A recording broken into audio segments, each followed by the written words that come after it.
আমরা কয়েকজন মিলে ইফতারের আয়োজন করলাম। ইফতারিতে দেখেন কি কি আনছি, বুন্দা, মুড়ি, বুট। আর দিদি আমার বড় ভাই আপেল কমলা কাটতাছে। বড় ভাইরে কইলাম ফলগুলা তাড়াতাড়ি কাটুন, দুয়ে টুয়ে কাটুন তাড়াতাড়ি, ইফতারির সময় হয়েছে, বেশি একটা সময় না, আর মাত্র 20 মিনিট সময় আছে। আমি হঠাৎ করে কইলাম সবাই তো আইসি, একজন লোক তো বাহির হয়েছে, এটা তো আপনারা কেউ কুস করলেন না। আনোয়ার ভাই তো আয় নাই এখনো। পরে দুই বড় ভাই আমার মোবাইলে যে গুতানে আরম্ভ করছে, আনোয়ার ভাইয়ের ফোনে ডুয়ে না। মোবাইলে গুতাতে গুতাতে হঠাৎ করে আনোয়ার ভাই আয়ের হাজির হয়ে গেছে। যাই হোক আমরা বাঁচাইছে গুতাগুতি থেকে। যে বড় ভাইটাইতেছে খেলায় গেলে দুই হাত ঠান্ডা খানিতে শরবত খেলে ফলনটা জোড়া যাবো, কারণ সারাদিন রোজা রেখে ক্লান্তিটা অন্তত দূর হইব। এদিকে ইফতারি যে জিনিসপত্র আনছি, যে বাঙ্গা টাঙ্গা যে অবস্থা করতে গুড়া করেতেছে, তুইটা যে জিনিসটা আনছি গুড়া করেতেছে একবারে ইফতারি কারণে লেগে। আচ্ছা যাই হোক, গুড়া গুড়া করুক, সমস্যা নাই, কাইতে লিয়েছে। আরেকটা ধরেন ফেস কাটতে কাটতে কান্তাছে আর ফেস কাটতেছে, কান্তাছে আর ফেস কাটতেছে। এটা হইলো আনোয়ার ভাই, এটার লেগে তখন বড় মোবাইলের মধ্যে গুতাইছি, একটু গুতাইছি, তারপরে ফোনটার মধ্যে ডুবে না। যাই হোক, ইফতারি কাটা বাসা ভাঙ্গা সাঙ্গা করা সব শেষ। আর কিছুক্ষণের মধ্যে ইফতারি রেখে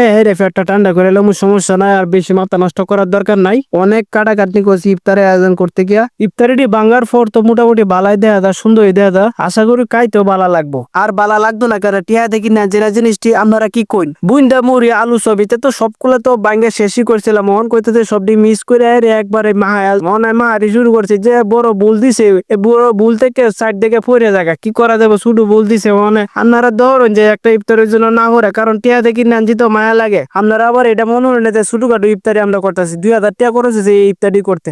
বুঝতে হবো টেয়া করেছে যে হালাল টেয়া, অত হালাল হালাল করার সময় নাই, কারণ এখন খাওয়া কই শুরু করে দেয়, আদান ফুরে গেছে। এখন যতই বেশি কথা কম ততই আমার খাবার কম পড়বো। চুপচাপ খাওয়া আরম্ভ করেছি, যতই কথা কম কমু ততই লাভ হবো নিজে। ইফতারি করার মধ্যে সবচেয়ে বেশি আমার ভালো লাগে শরবতটা আর খেজুরটা আমি সবার আগে খাই, তারপরে শরবতটা আমার খাই। কি কইন আপনারা কোনটা ভালো লাগে এটা কমেন্ট করে জানান। যে ইফতারি করতে করতে একটু দেরি হয়ে গেছে, নামাজটা শুরু হয়ে গেছে। অনেকে আছে রোজা রাখে কিন্তু নামাজ পড়ে না। আপনার একটা কথা মনে হয় যে রোজা রাখা যেরকম আপনার কাছে ফরজ, নামাজটা কিন্তু আপনারা ফরজ, কথা ঠিক কিনা কোন?